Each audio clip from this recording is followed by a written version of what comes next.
Now it is spoiler time. So anyone who actually never watched The Promised Neverland and don't want to get spoiled, just watch my review on it and you'll be fine.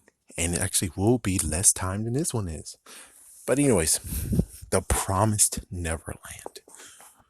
Wow. I mean, this is for these guys who already saw it and we can talk about it and we actually speculate a little bit and everything else.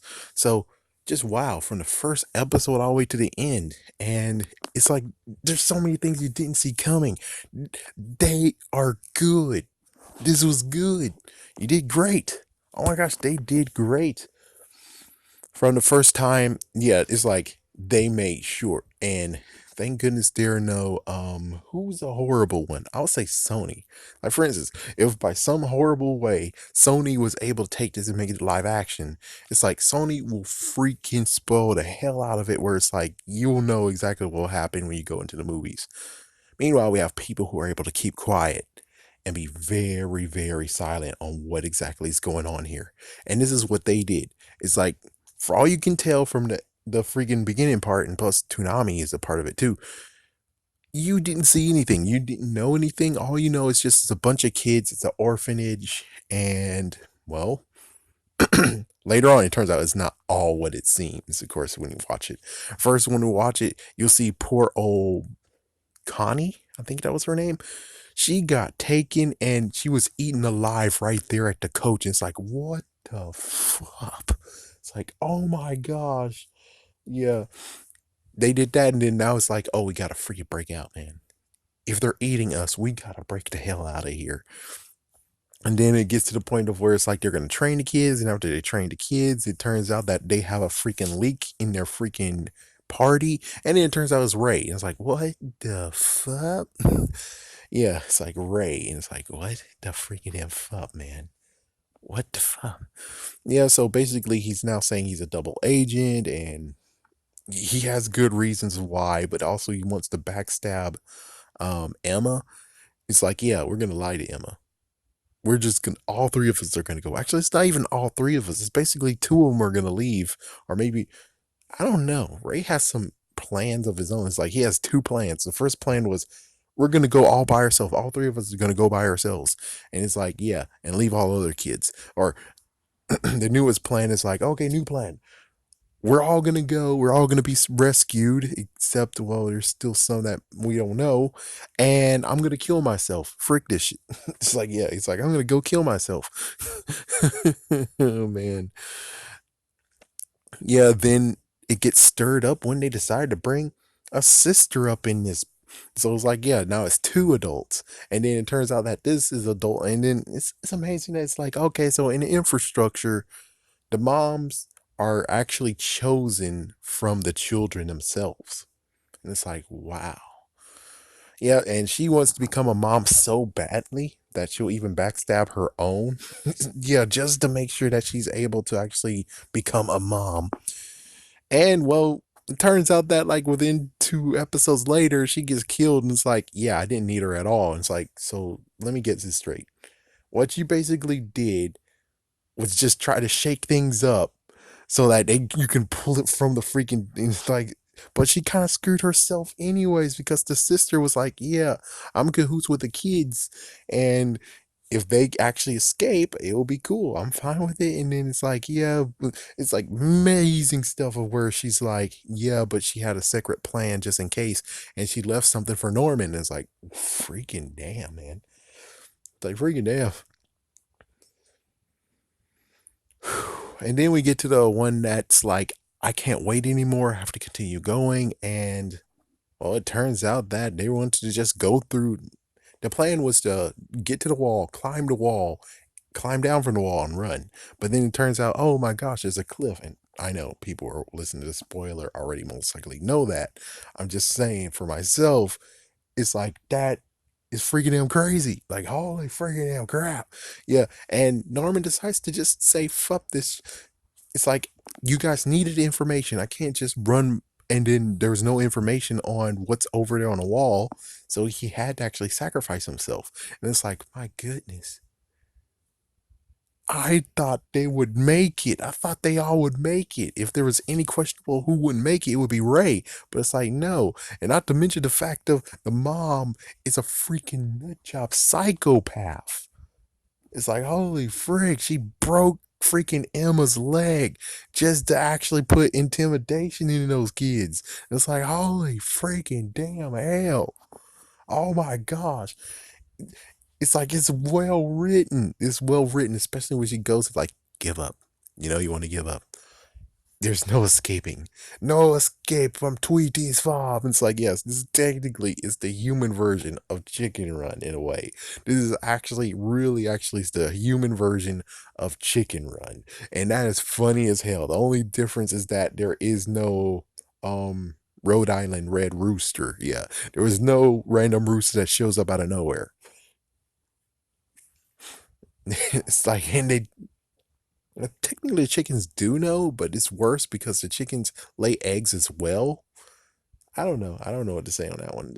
But anyways, it's just amazing. Then it gets even crazier where it's like, oh well, before they all turn into moms, they actually have to give birth to a baby, and then they become moms. And it's like, what the frick? Not to mention, like, then where's her child? And it's like, oh, it turns out her child. It's like, yeah. So it gets to a freaking what the frick moment where it's like, okay, so let me get straight.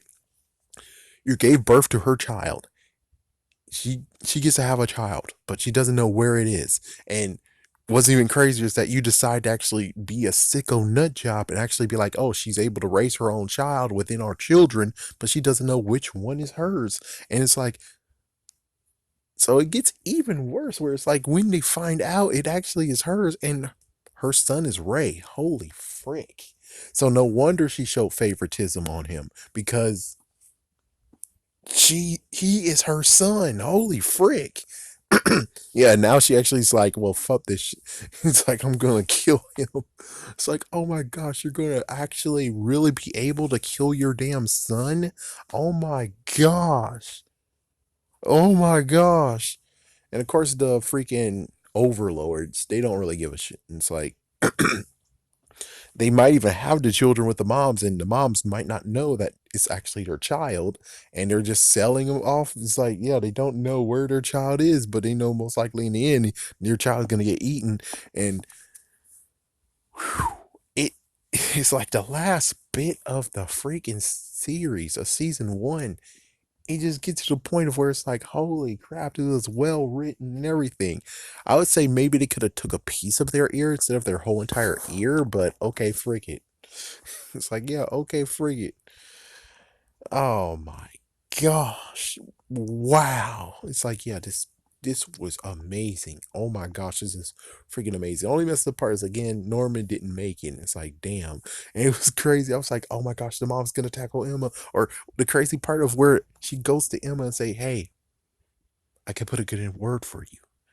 I can make you a mom yourself. You can actually go through the proper training and you can actually take care of kids too. It's like, oh my gosh. It's like instead of being a freedom seeker, you'll be the harbinger of death. And it's like, oh my gosh.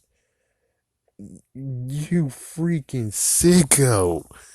Oh wow. And it's kind of funny where it's like she just pretended for a long haul that her leg was still injured. It's like that was nice. That was a good idea. Yeah, they were faking the whole entire time being depressed and everything. It's like that was awesome.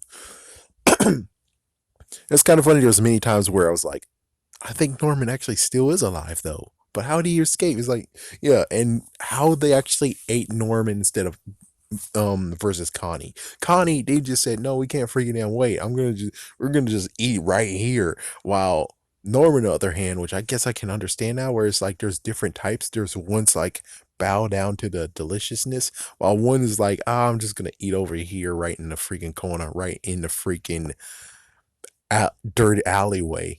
Yeah, like you're freaking the dogs and Lady and the Tramp. Like, yeah, but instead they're like, oh my gosh, I'm glad they didn't show us the graphics of what happened to Norman because it's gonna be horrible. Where what Norman's gonna be right there. They're gonna crack open his skull and it's like then it just goes. Actually, no, it's gonna most likely be even worse than that. Where it's crack open his skull It's basically a gross version of iZombie. And iZombie is freaking gross as frick, but it's even worse where they actually most likely season the brain and he's eating it with a fork and knife. It's like the civilized ones get to have the brain. It's like, oh my freaking damn gosh, I'm glad they're not showing that. I'm glad they cut away from it. I'm glad they didn't actually think it's necessary to show that. Whew.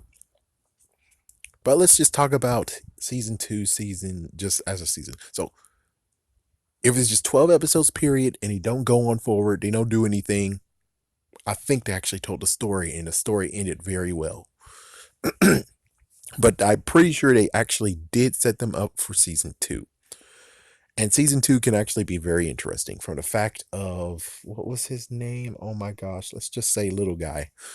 The little guy, oh my gosh, the little guy, he freaking figures out. He already knows. And it's like they already just put him in there. Not to mention the crazy part of where they decided to just tell mostly everyone that what's going on here.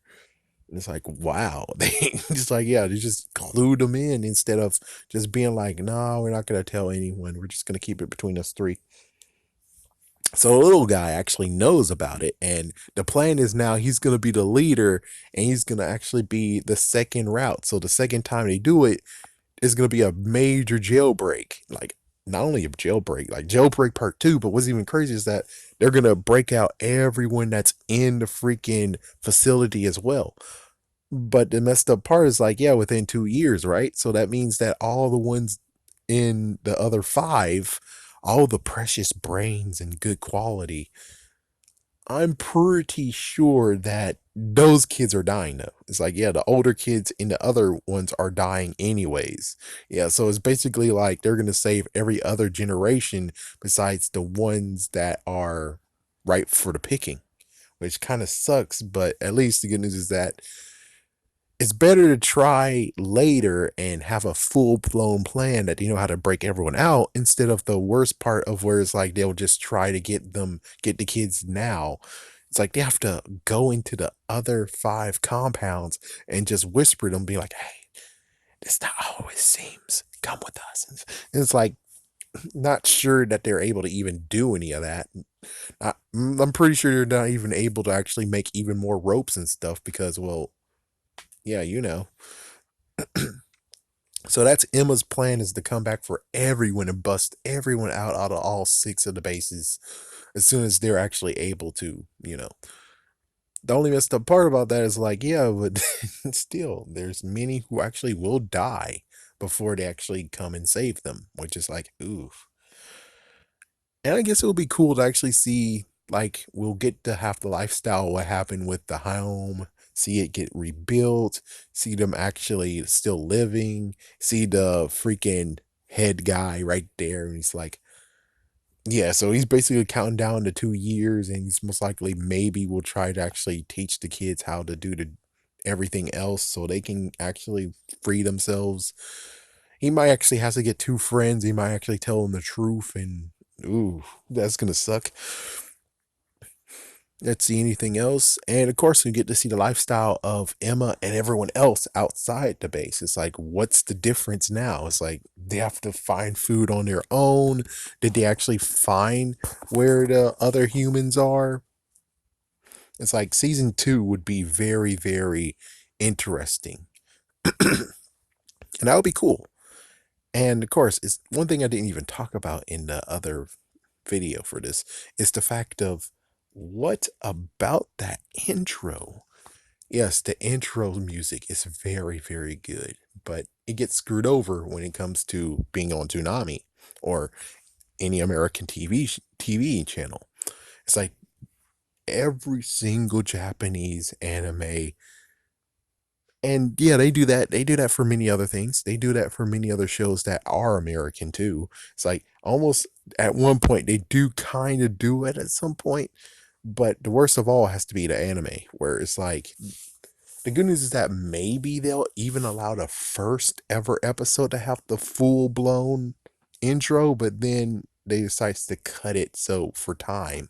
And it's like, yeah, frick the commercials. Just frick the commercials. I don't care. Frick the commercials. But still, oh my gosh, the intro is just too good. The animation's good, but I mean, the music itself is good. It is very, very good. I don't really care about the outros, which I think they had two of them in all. Yeah, they had two of them in all, I think. And I didn't really care much about it.